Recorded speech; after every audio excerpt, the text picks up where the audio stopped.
for the good 2 years, I was looking for a job and I was alone. I got frustrated to the point that I was considering suicide. Wow. So it was at the point I just felt, okay.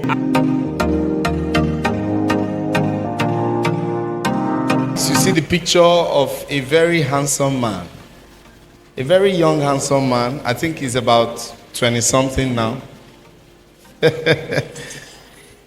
In his smile, you see the reality of someone who wants to make a lot of people around him smile. In his simplicity, you see somebody who wants to simply help others to succeed. And in the title of this book, you would see the heart of a man who wants to share his journey with the world and encourage others to grow as they journey to the top. The title of this book is Journey to the Top by John Adeyemi. At this point in time, I'd like us to jam our hands together for our MD CEO. You need to clap better than you have been doing. This time around is different. It's different. It's different. Okay. I was opportune to see some of the pages of this book, front, back page, and ladies and gentlemen, walking in is one who means a lot to our MDCO, especially spiritually. Please celebrate Pastor Joe Ogbe. Please celebrate. Put your hands together for him, a spiritual mentor.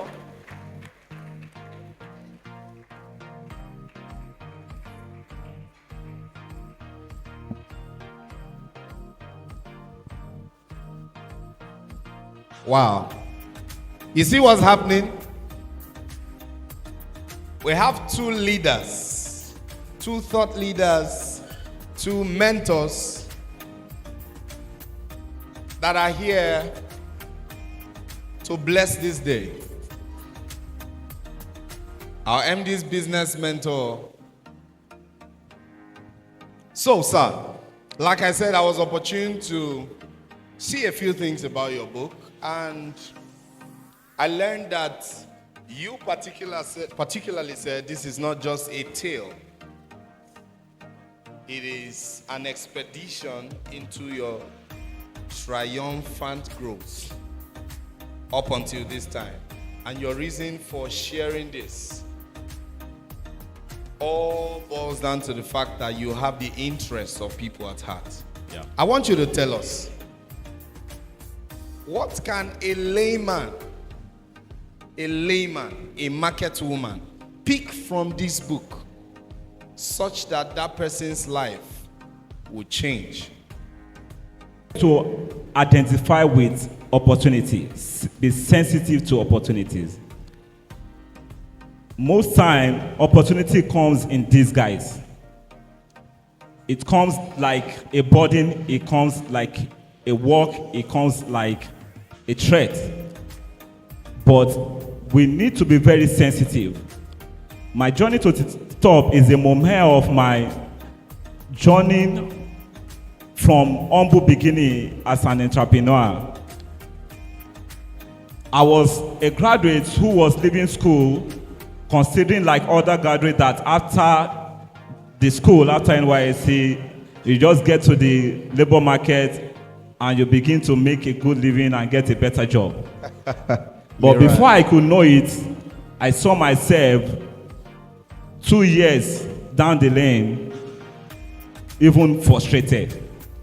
I got frustrated after several interviews and I will call you back. And I was leaving, I left my parents and my family area because of a purpose that happens to be, I came from a Muslim background. I met with Christ when I went for my service. And when that happens to me, I choose not to go to my family house or the neighborhood anymore because I don't want to go back to where I was coming from. I don't want to backslide from my the new faith. So I happened to find myself following a corporate friend down to the neighborhood I never knew. So I was staying all alone. because he later left, he moved and he married. He traveled rather, and I was staying alone. So for the good 2 years, I was looking for a job and I was alone. I got frustrated to the point that I was considering suicide. Wow. So it was at the point I just felt, okay, I think if I don't want to die, what I needed now is just to be going somewhere. I don't even mind if I'm being paid or not. We're just moving. I just want to move. I just want to be leaving the house. And I choose to just get anything. I changed my mindset from looking for a job and looking for something to do. It was at that point I realized that there may not be a job, but there are works. There may not be job, but there may not be jobs, but there are works. Sorry to cut you here. You said something. I believe you. He said he was contemplating suicide. What it means is that the MD CEO of PML today was almost dead. How many years ago? That was 21 years ago. 21 years ago. It means that whatever you do, don't die. Yes.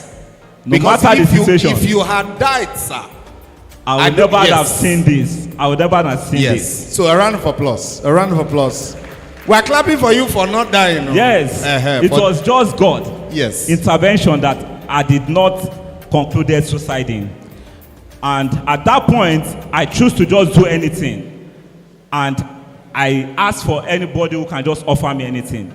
Then I got an offer, not a job, but a work.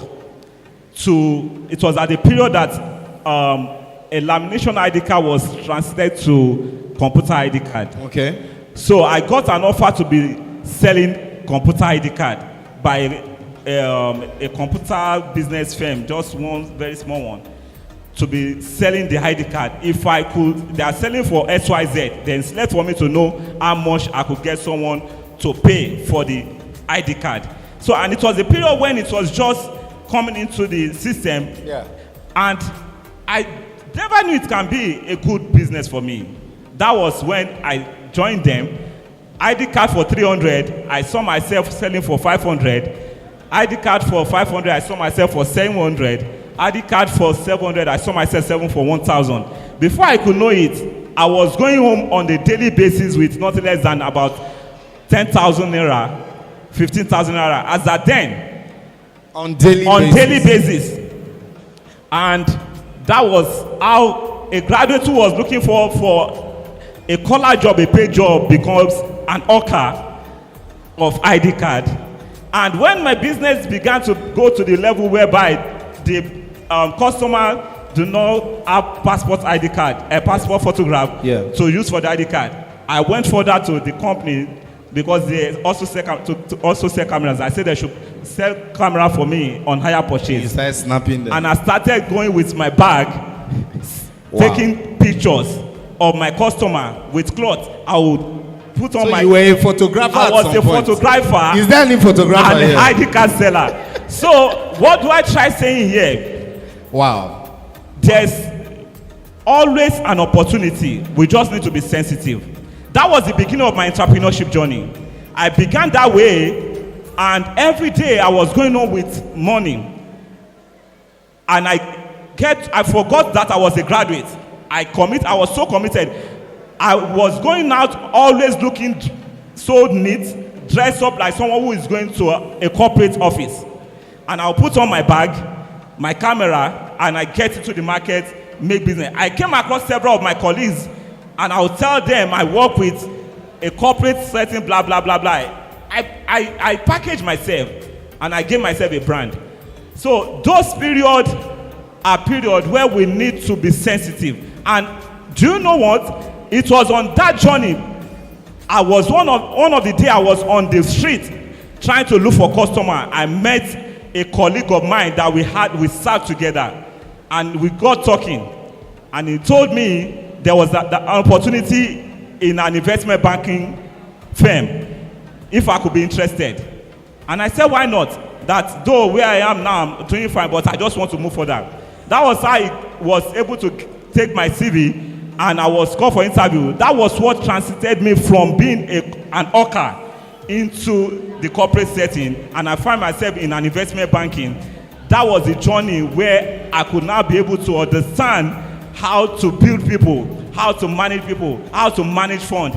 And that is the journey that started me to build wealth. I made my first $1 million in that place under 2 weeks.